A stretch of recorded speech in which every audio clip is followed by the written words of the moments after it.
and welcome to this week's episode of Crystal Caverns. Today we will be talking about selenite, a wonderful, wonderful cleansing stone. We've got a little buddy showing up because he's just so excited. So let's get on into it.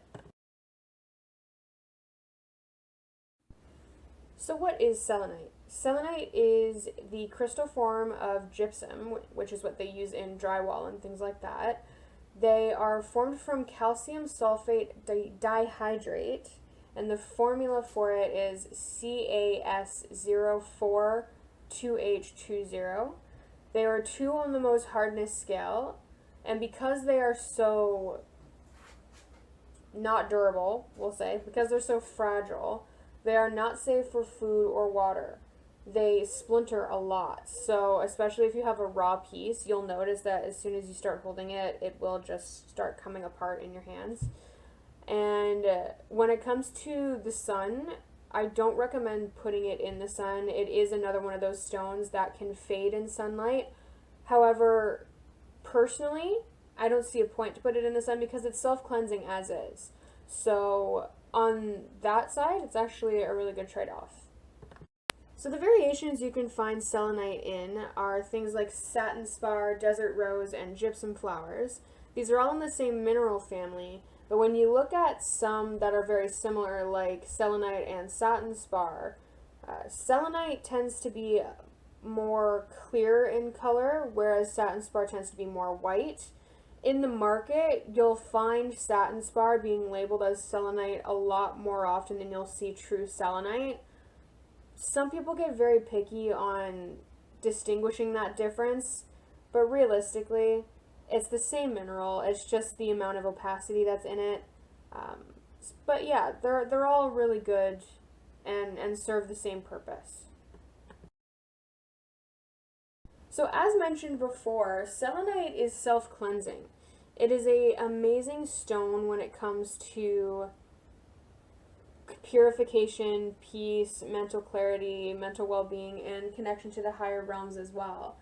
Because selenite has such a cleansing nature to it, it will also cleanse anything you put near it. You can also program it to work as a cleanser. Whenever you put any kind of sacred tool near it, it automatically will do that for you.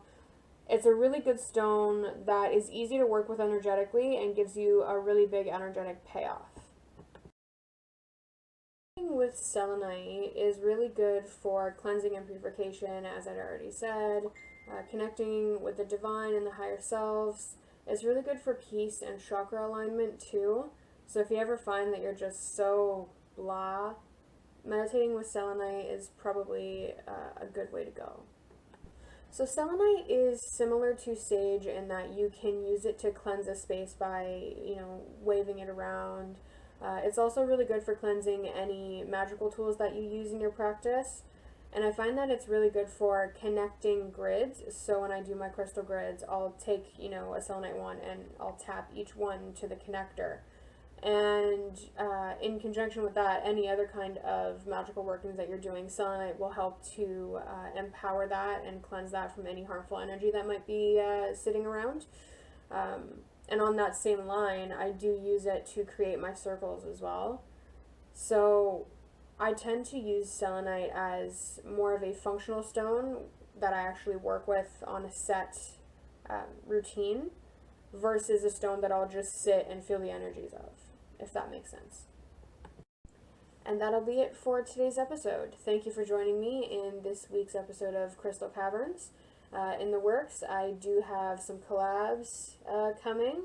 Some stones such as fluorite, obsidian, and garnet are on the way. So please follow back, and I will see you next time. Bye. Greetings everyone, Rev Cloud here, and thank you for watching. The Circle of the Nine Muses is a Watan shrine of the Corellian nativist tradition, and our goal is to help inspire you to find your magic. If you would like to know more about Wicca, the Corellian tradition, or the Circle of the Nine Muses, you can get more info at corellian.weebly.com, or you can also visit witchschool.com, where there are free lessons to get you started along your path. Happy hunting everyone, and blessed be.